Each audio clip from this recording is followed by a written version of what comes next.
Security privacy बहुत ज़रूरी है हमारी ऐप्स के लिए। हम क्या यूज़ करते हैं, हमारा फ़ोन जो है वो एक आंख जो बनी हुई है, इसको बहुत ज़्यादा लोगों ने मजाक भी बना लिया है। जैसे उन्होंने बताया हमें कि सारा ने कि मेरी 3 आईडीज़ बनी और मैं रिपोर्ट भी कर रही हूँ लेकिन उसका कोई हल नहीं निकल रहा।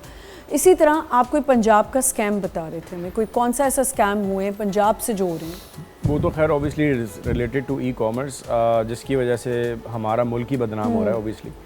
तो उसके बाद से ये हुआ कि अमेज़ॉन ने चेक्स बढ़ा दिए, पाकिस्तानी रेजिडेंट और पाकिस्तानी पासपोर्ट्स पे अमेज़ॉन ने चेक्स बढ़ा दिए। तो अब हम यहाँ से काम अगर करना चाहते हैं, मैं भी करती हूँ अमेज़ॉन पे काम। मैं जो टफ उससे गुजर रही हूँ ना इस वक्त, सेलर आईडी बनाना बहुत मुश्किल हो चुका है। हम बैंक अकाउंट्स नहीं खोल सकते क्योंकि हम पाकिस्तानी रेजिडेंट हैं। That's the main issue for us.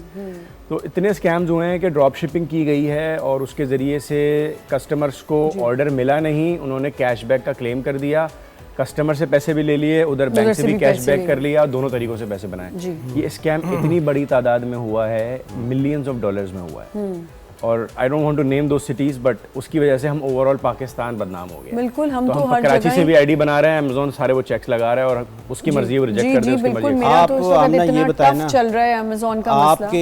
आपके अपने पर्सनल फैमिली में भी एक इंसिडेंट हुआ ना, जो बिल्कुल हुआ है, वो बिल्कुल ये रेलेवेंट था इस आज के टॉपिक के साथ। वो बताएं ना, वो रेलेवेंट है। मैं ज़रूर बताना चाहूँगी, बल्कि अच्छा अवेयरनेस होती है इससे। और आप तो उस वक्त मेरा बहुत हेल्प की आपने, थैंक यू सो मच।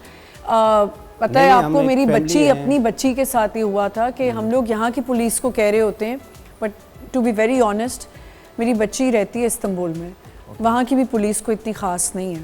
हम अपनी पुलिस को तो बहुत ज़्यादा वो कर रहे होते हैं ब्लेम। भाई वो मेरी बच्ची ने कहीं अपना आईडी कार्ड दिया होगा जो उसका रेजिडेंट आईडी है।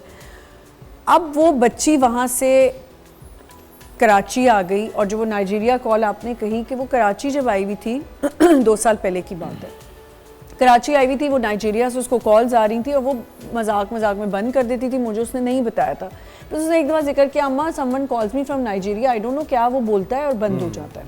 खैर एनीवेज, वो जब वापस लैंड हुई उसको वहीं इमिग्रेशन पे रोक लिया गया और उसको अरेस्ट कर लिया, डिटेन कर लिया एयरपोर्ट पे।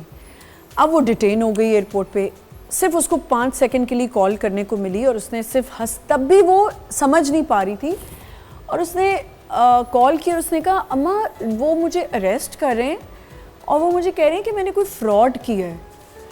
अब आप सोचें, वो तो कह के बंद कर गई फ़ोन, और आपकी मेरी और उसके फादर की जो हालत थी, बहुत बुरा हाल था हमारा। अब हमें समझ नहीं आ रही कि हम करें क्या।